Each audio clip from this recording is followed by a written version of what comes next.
Assalamualaikum warahmatullahi wabarakatuh. Selamat pagi anak-anak semua. Apa kabarnya nih? Semoga kalian tetap dalam keadaan yang sehat-sehat saja. Baiklah, berjumpa lagi dengan saya di mata pelajaran biologi.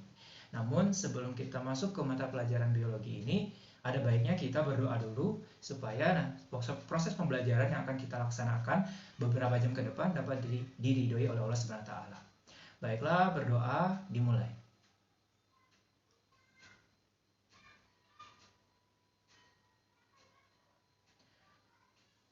Berdoa selesai.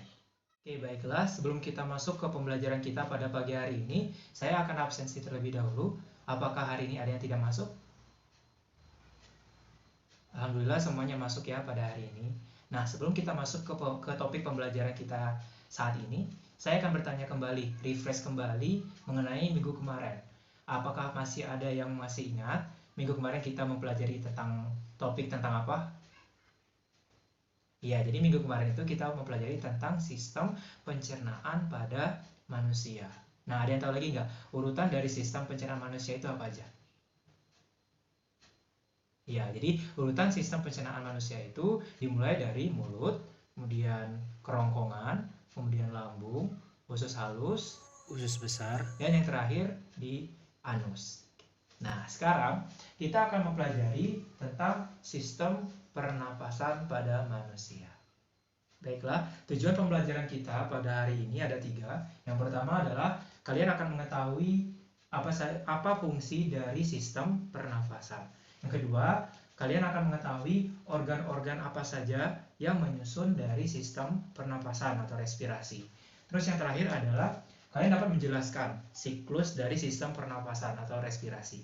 Nah, ketiga tujuan pembelajaran ini akan kita pelajari dan akan kita bahas secara bersama-sama di mata pelajaran sistem pernapasan pada hari ini. Baiklah, berdasarkan dari tujuan pembelajaran, saya ingin bertanya kepada kalian. Apakah ada yang tahu apa yang dimaksud dengan bernapas? Oke, jadi bernapas itu adalah proses untuk menghirup udara dari luar menuju ke dalam tubuh. Itu namanya adalah proses bernafas. Nah, ada yang tahu nggak bernapas itu penting atau tidak bagi kita semua? Ya, jadi bernapas itu sangat penting bagi tubuh kita untuk menunjang kelangsungan hidup kita sehari-hari. Kalau kita tidak bernapas, otomatis kita tidak bisa melanjutkan kehidupan kita. Nah, sekarang ada yang tahu nggak sistem pernapasan itu berfungsi untuk apa? Terus bagaimana siklusnya, siklus berjalannya proses pernapasan atau respirasi di dalam tubuh? Ada yang tahu atau tidak? Oke, baiklah. Jadi sekarang kita akan mempelajari mengenai apa itu fungsi dari sistem pernapasan dan juga bagaimana siklusnya di dalam tubuh. Pertama, kita akan mempelajari mengenai pengertian dari sistem pernapasan. Jadi sistem pernapasan itu merupakan suatu sistem biologis yang terjadi di dalam tubuh manusia dengan menggunakan organ-organ pernapasan serta struktur-struktur lain yang membantu di dalam tubuh. Tujuannya adalah untuk terjadinya pertukaran gas, baik itu pada manusia maupun pada hewan. Fungsi dari sistem pernapasan diantaranya yaitu yang pertama, mengambil oksigen dari luar tubuh menuju ke dalam tubuh atau ke dalam sel. Yang kedua, mengeluarkan karbon dioksida yang sudah kita bentuk dari sistem respirasi menuju ke luar tubuh. Kemudian yang ketiga adalah membantu keseimbangan dari asam dan juga basa yang ada di dalam tubuh kita. Dan yang terakhir adalah memungkinkan untuk bicara, bernyanyi, ataupun pembentukan vokal lainnya. Sekarang kita akan belajar mengenai organ-organ yang menyusun sistem pernafasan. Di antaranya yaitu yang pertama ada hidung, kemudian ada trakea, kemudian ada bronkus, ada bronkiolus, terus ada alveolus. Nah, untuk setiap dari organ-organ penyusun sistem pernafasan ini mempunyai fungsinya masing-masing. Hidung berfungsi untuk menarik atau memasukkan oksigen yang berada dalam udara dari luar tubuh menuju ke dalam tubuh. Di dalam hidung terdapat rambut-rambut halus yang berfungsi. Rambut-rambut halus ini berfungsi untuk menyaring atau memfiltrasi udara yang masuk sehingga terhindar dari bakteri ataupun kuman-kuman lainnya. Proses penarikan dari udara ini juga dibantu oleh mulut. Kemudian masuk ke bagian faring menuju laring dan menuju trakea. Nah, udara yang sudah masuk menuju trakea ini akan masuk lagi ke percabangan dari trakea. Trakea mempunyai 2 cabang yang disebut dengan bronkus, menuju ke paru-paru kiri dan juga paru-paru kanan. Nah, untuk bronkus sendiri akan mempunyai cabang-cabang lagi yang disebut dengan bronchiolus. Bronchiolus mempunyai cabang-cabang lagi yang disebut dengan alveolus. Udara akan masuk melalui hidung, menuju ke bagian faring dan juga laring, menuju trakea, bronkus, bronchiolus, dan terakhir ke alveolus. Nah, untuk di bagian alveolus terjadinya proses pertukaran gas. Oksigen ini kita ambil dari luar, sedangkan karbon dioksida itu diambil di bawah dari jantung menuju ke paru-paru. Nah, gambarnya seperti ini. Nah, ini merupakan proses dari pertukaran gas, di mana bagian dari alveolus ini seperti bola-bola ataupun gerombolan seperti buah anggur. Nah, di bagian alveolus inilah terjadinya proses pertukaran oksigen dan juga karbon dioksida, di mana oksigen yang berasal dari luar tubuh akan menuju ke bagian alveolus. Nah, di bagian alveolus ini terdapat pembuluh kapiler. Pembuluh kapiler ini sudah membawa karbon dioksida dari jantung dan akan berdifusi antara oksigen dan juga karbon dioksida di sini. Karbon dioksida akan masuk ke dalam alveolus, sedangkan oksigen akan masuk ke bagian pembuluh kapiler kembali dan dibawa ke bagian jantung untuk dipompa ke seluruh tubuh. Nah, untuk karbon dioksida yang ada dalam alveolus ini akan dikeluarkan dari keluar tubuh dengan mekanisme yang sama, di mana karbon dioksida dari alveolus ini akan dimasukkan ke bronchiolus, kemudian ke bronkus, kemudian bagian faring dan juga laring, dan akan dibuang melalui hidung ataupun mulut.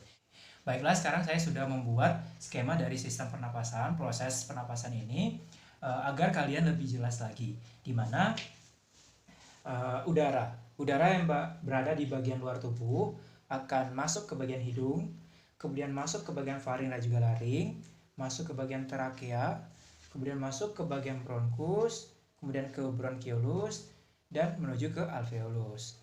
Nah, di alveolus terjadinya pertukaran antara oksigen dan juga karbon dioksida.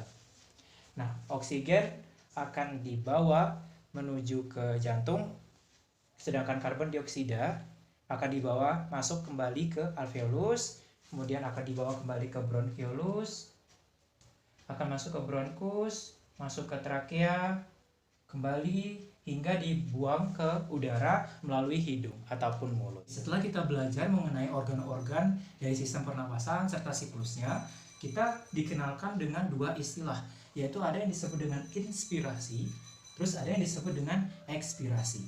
Perbedaannya di sini adalah kalau inspirasi itu merupakan proses masuknya oksigen ke dalam tubuh, yaitu dari hidung tadi menuju ke bagian alveolus. Sedangkan ekspirasi yaitu adalah proses keluarnya karbon dioksida dari alveolus menuju ke luar tubuh melalui hidung.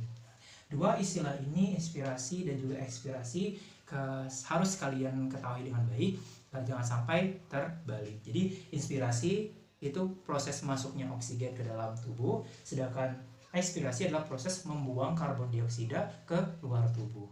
Baiklah, dari semua materi yang sudah saya sampaikan hari ini, apakah ada yang kurang jelas dan ingin ditanyakan? Silakan bertanya. Oke, jika sudah jelas, saya ingin mereview ataupun mengingat kembali. Di awal tadi kita sudah menuliskan tujuan pembelajaran, yaitu ada 3. Yang pertama adalah kalian akan mengetahui apa itu fungsi dari sistem pernapasan.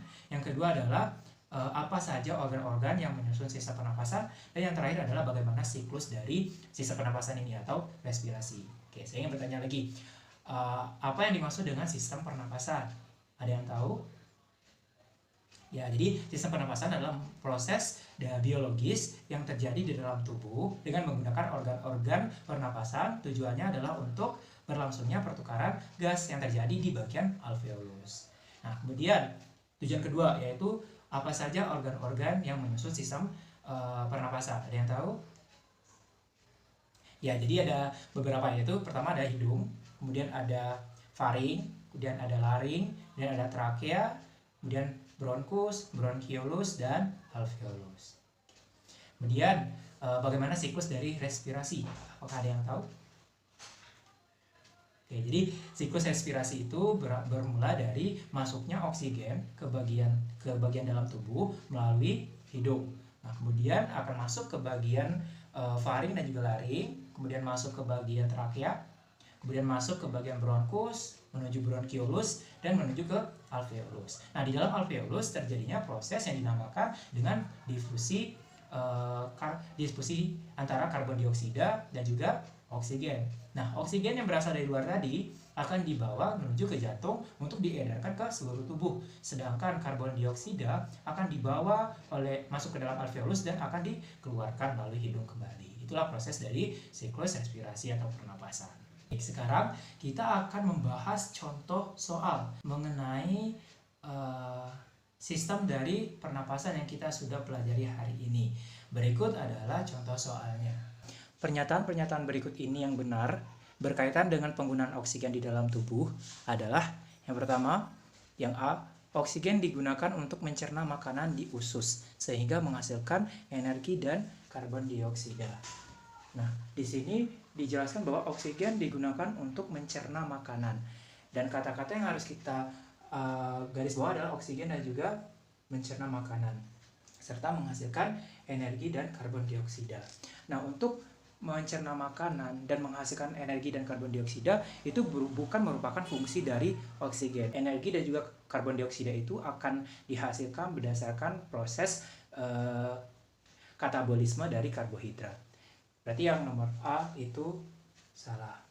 Kemudian yang B, oksigen di dalam bronchiolus digunakan untuk membakar bahan makanan sehingga dihasilkan energi. Nah, sebenarnya oksigen memang fungsinya adalah untuk membakar makanan. Namun dalam hal ini adalah oksigen di dalam bronchiolus. Hal ini salah karena bronchiolus itu bukan penampung oksigen, tapi mereka cuman sebuah saluran untuk menghubungkan atau tempat untuk oksigen itu lewat. Jadi nomor B itu adalah salah. Yang C, di dalam alveolus oksigen digunakan untuk membakar bahan makanan dan karbon dioksida dibuang melalui ekspirasi. Dalam hal ini sudah benar, yaitu oksigen berada di dalam alveolus. Nah, digunakan untuk membakar bahan makanan sudah benar, bahwa oksigen memang fungsinya untuk membakar makanan. Serta karbon dioksida dibuang melalui ekspirasi. Benar. Jadi karbon dioksida yang sudah dihasilkan dari difusi antara oksigen dan juga karbon dioksida di dalam alveolus akan dibuang melalui suatu proses disebut dengan ekspirasi. Seperti kita jelaskan tadi, ada ekspirasi dan juga inspirasi. Berarti jawaban dari nomor C adalah benar. Oke. Untuk yang D, bagian salahnya yang bagaimana? Yaitu oksigen akan berikatan dengan karbon membentuk CO2. Benar. Dan dibuang melalui inspirasi. Ini yang salah. Jadi proses pembuangan karbon dioksida keluar tubuh disebut dengan ekspirasi, bukan inspirasi. Baiklah, sampai akhir pembelajaran ini, apakah masih ada yang ingin ditanyakan atau ada yang tidak mengerti? Silakan bertanya. Oke, jika tidak ada, mungkin kita sudah berada di penghujung pembelajaran. Dan tadi selama kita pembelajaran, kita membahas semua tujuan pembelajaran, yaitu kalian sudah mengetahui apa yang dimaksud dengan sistem pernapasan, apa saja fungsi dari sistem pernapasan, terus juga kita membahas mengenai organ-organ yang menyusun sistem pernapasan, serta kita juga membahas tentang siklus ataupun proses respirasi atau sistem pernapasan yang berada di dalam tubuh kita. Nah, untuk minggu depan kita akan belajar lagi mengenai sistem pernapasan dengan tujuan pembelajaran yang berbeda, yaitu jenis-jenis dari pernapasan, yaitu ada pernapasan dada dan juga ada pernapasan perut dan bagaimana mekanisme prosesnya, serta gangguan dan juga penyakit yang terjadi pada sistem pernapasan. Oke, mungkin pembelajaran kita sudah selesai pada saat ini. Saya tutup. Wassalamualaikum warahmatullahi wabarakatuh.